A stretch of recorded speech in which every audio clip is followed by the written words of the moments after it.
हमारे पैरों तले जमीन खिसक गई जब हमने सुना कि हमारा भाई जेल प्रशासन की नाकामी के कारण मौत के घाट उतार दिया गया। जेल प्रशासन 10 घंटे देरी से उसको मेडिकल ट्रीटमेंट दिया गया और जयपुर रेफर करने के दौरान उनकी डेथ हो गई। आज हम न्याय की गुहार लगाने के लिए यहाँ पर बैठे हैं। प्रशासन सुन ले, नहीं तो उग्र और आक्रामक रुख हमको अपनाना पड़ेगा। सरकार को तो झुका कर रहेंगे, हम न्याय लेके जाएंगे। हम किसान का मेरी कौम के बेटे हैं। मतलब प्रशासन उसकी मौत का इंतजार कर रहा था। इसका मतलब ये है मुख्य दोषी आप किसे मानते हैं? मुख्य दोषी जेल प्रशासन है, सरकार है। कल 5 बजे से हम यहाँ बैठे, 24 घंटे होने वाले, सैकड़ों की संख्या में यहाँ फुटपाथ पे हम सो रहे थे। हम तो साहब गांधीवादी तरीके से न्याय चाहते हैं। हम प्रशासन और सरकार को चेताना चाहते हैं कि हम आपकी एमएलए की कुर्सी नहीं मांग रहे, करोड़ों रुपए नहीं मांग रहे साहब। कल शाम को टोंक से खबर आती है कि जेल में बंद एक कैदी गणदेव गुर्जर की मौत हो जाती है। उसके बाद जयपुर एसएमएस में मरीज को लाया जाता है। वहां पे तबीयत बिगड़ने के बाद उनकी मौत होती है और एसएमएस में आने के बाद ये घोषणा कर दी जाती है कि उनकी मौत हो चुकी है। परिवार और कई समाज के लोग एसएमएस के गेट के सामने धरने पर बैठे हुए हैं। बातचीत करते हैं इनसे कि क्या कुछ घटनाक्रम हुआ और अब क्या मांगे हैं। क्या कुछ हुआ कल जब आपके सामने खबर आई और फिर उसके बाद क्या हुआ? हमारे पैरों तले जमीन खिसक गई जब हमने सुना कि हमारा भाई जेल प्रशासन की नाकामी के कारण मौत के घाट उतार दिया गया। जेल प्रशासन 10 घंटे देरी से उसको मेडिकल ट्रीटमेंट दिया गया और जब प्रशासन के सिर से पानी गुजर गया तो उसे जयपुर रेफर किया गया और जयपुर रेफर करने के दौरान उनकी डेथ हो गई। आज हम न्याय की गुहार लगाने के लिए यहाँ पर बैठे हैं। प्रशासन सुन ले, नहीं तो उग्र और आक्रामक रुख हमको अपनाना पड़ेगा। सरकार को तो झुका कर रहेंगे, हम न्याय लेके जाएंगे। हम किसान का मेरी कौम के बेटे हैं। हम कोई अडानी अंबानी की औलाद नहीं है। हम उन्हीं लोगों के बेटे हैं जो खेत में खून पसीना बहाकर अन्न पैदा करने की ताकत रखता है। और आज उस अन्नदाता के साथ, उनके बेटों के साथ कितना अत्याचार हो रहा है। जेलों में बर्बरता हो रही है, अत्याचार हो रहा है, क्रूरता हो रही है। कोई सुनने वाला नहीं है साहब। पिछले 25 घंटों से कोई बात करने को तैयार नहीं है। इससे बड़ी निकम्मेपन, इससे बड़ी हठधर्मिता क्या हो सकता है बताओ। पोस्टमार्टम रिपोर्ट में क्या है कि मौत का कारण क्या बताया गया? पोस्टमार्टम तो करवाया नहीं ना हमने। अच्छा, करवाया नहीं तो क्या डॉक्टर क्या कह रहे हैं कि क्यों मौत हुई, कारण क्या बता रहे हैं? अब वो तो जांच का विषय है, लेकिन ये स्पष्ट है कि मौत होने का कारण जिस तरह दिन में 12 बजे परिवार से बात हुई थी, स्वस्थ था, रात को 12 बजे उसे अटैक आया और अटैक आने के बाद उसको 10 घंटे तक उसकी सूद नहीं ली। वो चिल्लाता रहा लेकिन उसको जिला अस्पताल में एडमिट नहीं कराया। मतलब प्रशासन उसकी मौत का इंतजार कर रहा था। इसका मतलब ये है, और इसके जिम्मेदार वहां के जेलर, वहां के जेल प्रहरी और तमाम लोग हैं। जेल सुप्रिटेंडेंट भी इस बात के लिए जिम्मेदार है, जेल का डीजी भी इस बात के लिए जिम्मेदार है, राजस्थान के गृह मंत्री और मुख्यमंत्री भी इस बात के लिए जिम्मेदार है। क्या उन्हें पहले से कोई बीमारी थी या स्वस्थ? कोई स्वस्थ था। 5.5 फीट का ये जवान देखिए इसको क्या हो सकता है। मुझे नहीं लगता अटैक भी आया, लेकिन अटैक आ गया, मान लो बदकिस्मती अटैक आ गया तो 10 घंटे तक इनको होश नहीं आया। इनको दिखा नहीं तड़पता हमारा भाई, मतलब इनका भाई और हमारा भाई नहीं। आखिर ऐसा कैसे? हमें न्याय चाहिए। सब न्याय के लिए बैठे हैं, तमाम लोग बैठे हुए हैं और नहीं मांगेंगे तो हम कोई और रुख अपनाएंगे, लड़ेंगे। आप न्याय की बात कर रहे हैं, कब न्याय होगा, क्या क्या मांगे हैं? बिल्कुल जो विकास भाई ने बताया, रात से विकास भाई यहाँ पे बैठा हुआ है, भूखा, बिल्कुल निद्रा में नहीं है। इनकी आंखें बता रही है। इनके साथ सैकड़ों युवा है। एक युवा की मौत हुई है, गलत तरीके से हुई है, जेल प्रशासन की लापरवाही से हुई है। तो सैकड़ों युवा जुटे हैं और भी आ रहे हैं क्षेत्र से। माँ बाप की हालत खराब है। इन्होंने बता रहे थे कि उनके पिताजी जो चाय बनाते हैं, तो घर की परिस्थिति ऐसी है, कमाने वाला जवान बैठा था और जेल प्रशासन के अंदर 10 घंटे तक उसको छाती में दर्द होने के बावजूद जेल में रखा जाता है। 10 घंटे बाद उसको 10 घंटे बाद ले जाया जाता है जब वो उसकी मौत हो जाती है। तो हम क्या करेंगे? मांगे क्या क्या आप लोगों? बहुत सारी मांगे हैं।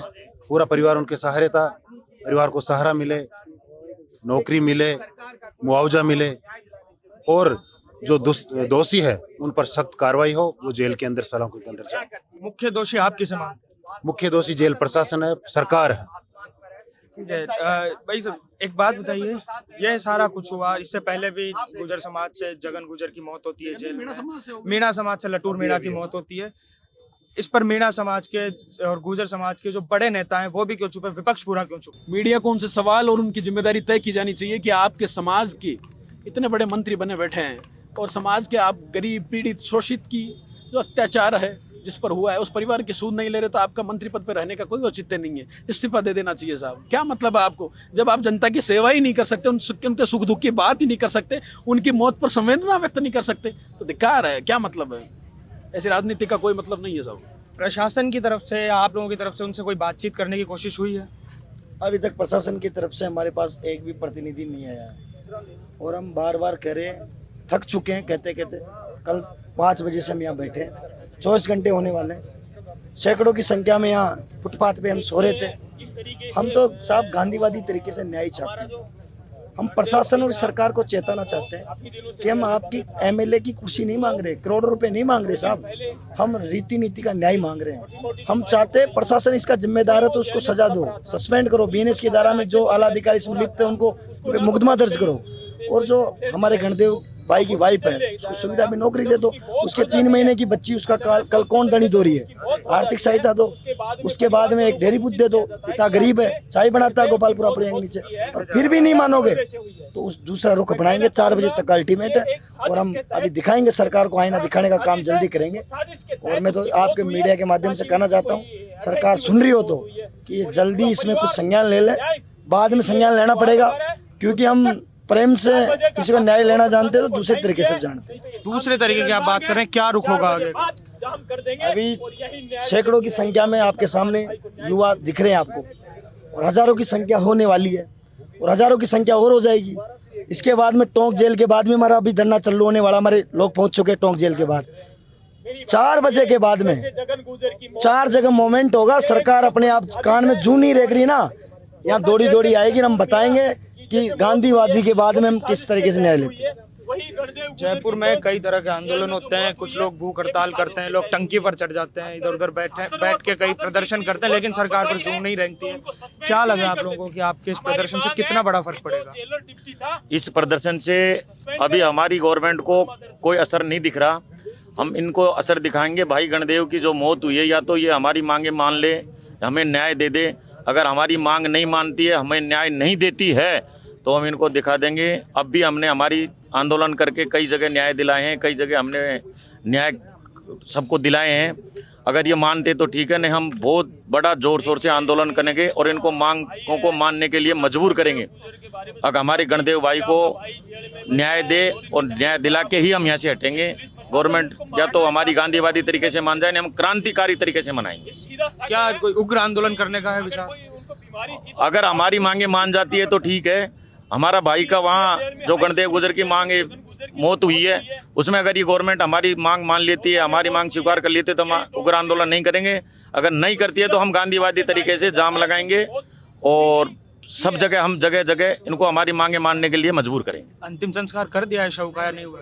अभी नहीं हो पाया है। यही है शव? यही है मोर्चड़ी में, हमारा सब 24 घंटे से यहाँ मोर्चड़ी में रखा हुआ है। तब तक अंतिम संस्कार भी नहीं होगा? जब तक हमारी मांगे नहीं मांगेंगे तब तक हम अंतिम संस्कार नहीं करेंगे। तो ये वो लोग हैं जो एक मृत व्यक्ति के लिए, एक कैदी के लिए जिनकी मौत हो गई है जेल में, उनके लिए न्याय मांग रहे हैं। अंत्योदय की बात करने वाली बीजेपी सरकार पिछले 24 घंटे से एक शव जो मोर्चरी में रखा है उसके लिए लोग प्रदर्शन कर रहे हैं, उनके लिए उसके लिए न्याय मांगा जा रहा है। लेकिन अंत्योदय की जो बात सरकार करती है, यानी कि नीचे से नीचे तबके तक पहुंचने की जो बात करती है सरकार, वो इन लोगों तक नहीं पहुंच पा रही है जो मुख्यमंत्री आवास से या मुख्यमंत्री कार्यालय से, सेक्रेटरीट से महज 2 किलोमीटर की लगभग दूरी पर धरने पर बैठे हुए हैं।